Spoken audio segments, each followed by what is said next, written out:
4.10 총선 국민의 선택에 정치권의 희비가 엇갈리고 있습니다. 자, 오늘 새벽에서야 당권 윤곽이, 당선 윤곽이 나온 지역구도 많아서 정치권 그 누구도 잠들 수 없는 잠 못 드는 밤이었죠.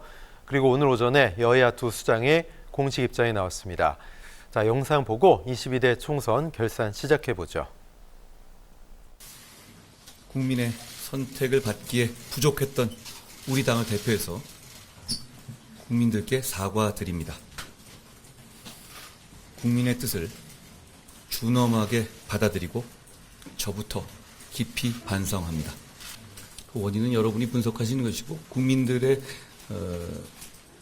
마음을 얻지 못한 것이라고 생각하고 그 책임이 오롯이 저에게 있다고 생각합니다. 민주당의 승리가 아니라 우리 국민들의 위대한 승리입니다.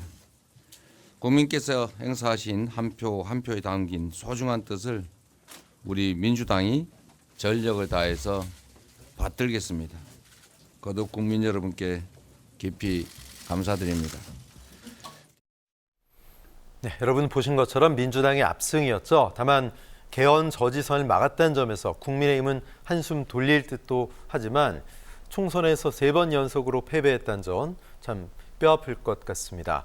역시 정권 심판론이 강하게 작동했던 선거로 봐야 될 텐데 물론 여기에 불을 붙는 악재가 또 한두 가지가 아니었죠. 자, 김대현 평론가 먼저 여쭤보겠습니다. 총선 결과 어떻게 보셨어요? 이번 선거는 누누이 말씀드립니다만 윤석열 정부가 집권 3년 차에 들어오는 딱 때마침 중간에 있는 중간 평가의 성격이 굉장히 강했고 그 도도한 심판의 흐름이 한 번도 멈춘 적이 없거나 아니면 물길이 바뀐 적이 없다. 그런 점에서 볼 때 이 선거는 처음부터 끝까지 윤석열 정부에 대한 평가를 어떻게 내릴 것인지에 대한 유권자들이 답을 내리는 그런 어떤 시험지였다라고 볼 수 있을 것 같습니다. 그렇게 보는 관점에서 보다 보니까 사실은 한동훈을 투입했어도 잠깐 중간중간 여론조사 기관이라든가 아니면 정치를 평론하는 분들이 그 어떤 부침이 있었고 상승세가 있었고 하락이 있었고 이런 거를 따지는데 사실은 그런 거는 작은 변수들에 지나지 않고 전체 흐름은 처음부터 끝까지 윤석열 정부에 대한 중간 평가였다는 것이 선거 결과로 드러났다.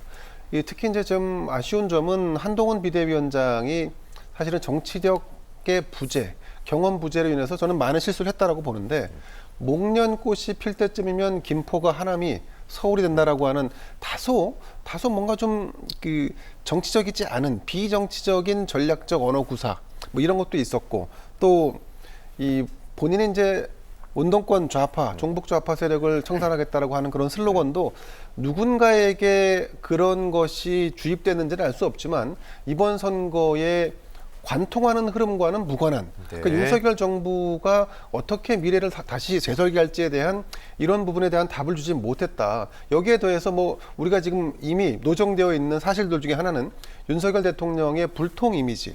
그러니까 여기에 더해서 검사 정치인들이 갖는 한계도 이번에 다시 재삼 확인되지 않았나. 사회를 선과 악 혹은 그 유무죄, 그러니까 범죄자냐 아니냐의 관점으로 세상을 관통하고 정치에서 나름대로 어떤 그 캐치프레이즈를 사용하는 것이 얼마나 허황된지에 대해서 다시 한번 확인할 수 있었다. 저는 그래서 그런 의미에서 본다 그러면 이종섭 호주 대사 임명이라든가 황상무 수석에 대한 거친 발언 이런 것들은 사실은 작은 어떤 변수 중에 그냥 작동 기제였을 뿐이지 실제로는 전체적인 선거 흐름이 중간 평가였고 그 중간 평가를 막기 위해서 투입됐던 한동훈 전 비대위원장이죠. 이제 그만뒀으니까 한동훈이라고 하는 카드가 사실은 정치 경험과 부재로 인해서 이 지금 대패, 완패의 결과를 가져올 수밖에 없었다 이렇게 봅니다. 네, 여러 여당발 악재가 4.10 총선의 패배의 도화선이었다 이런 분석도 있는데 중요한 것은 용산 대통령실도 여당 국민의힘 내부에서도 이 정도일 줄은 몰랐다는 거예요. 박찬원 교수님, 결과가 나오고 깜짝 놀랐다는 거 이게 좀 심각한 문제 아니겠습니까? 그렇죠. 국정을 책임지는 여당이 민심의 변화를 느끼지 못한다? 저는 그건 죄악이라고 봅니다. 가장 대표적인 사례가 총선 기간 중에 있었는데 오만과 불통에 길들여져 버렸어요, 국민의힘이. 대파 발언에 대해서 사실은 875원에 대해서 쓴소리를 해도 모자랄 판에 이걸 갖다가 한 뿌리에 875원이라고 얘기한 이 지록이 이게 너무나 자연스러운 거예요. 본인들은 실수라고 얘기할지 모르겠지만 그건 실수가 아니라 길들여진 겁니다. 그렇기 때문에 지금 여권이 얼마나 소위 친윤 정당으로서 일색으로서 대통령 보위에 급급하다 보니 지금 민심이 얼마나 이반됐는지를 애써 눈 감은 게 이번 대패로 이어진 거 아니냐 이렇게 볼 수밖에 없고 이 결과를 갖다가 그게 200석이 무너지든 아니면은 네네. 뭐 107석이 되든 그건 저는 중요하다고 안 봐요. 그 7표, 8석이 뭐 그렇게 중요합니까? 중요한 건 민심이에요. 그 민심을 갖다가 100석 넘었으니까 됐다? 이렇게 얘기한다면은 그거는 물론 그렇게 얘기하는 사람도 없겠지만 그런 인식 자체가 저는 국민의힘이 지금 이렇게 어려움에 빠지는 가장 근본적인 이유라고 봅니다.